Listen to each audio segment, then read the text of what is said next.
Ndugu wananchi, naitwa Kanali Bernard Masala Mlunga, kaimu mkurugenzi wa habari na uhusiano, Jeshi la Ulinzi la Wananchi wa Tanzania.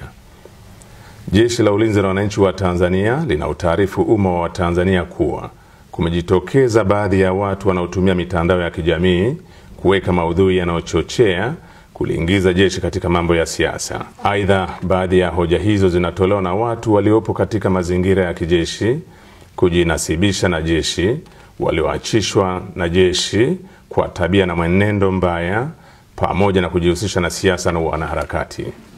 Kwa mantiki hiyo, Jeshi la Ulinzi la Wananchi wa Tanzania linapenda kuutaarifu umma wa Tanzania kuwa linaendelea kutekeleza majukumu yake kikatiba kwa uaminifu, utii na uhodari kwa kuzingatia kiapo chetu. Asanteni. Usisahau kusubscribe na kugusa alama ya kengele ili uwe wa kwanza kupata taarifa zetu kila tunapoweka Msomi News.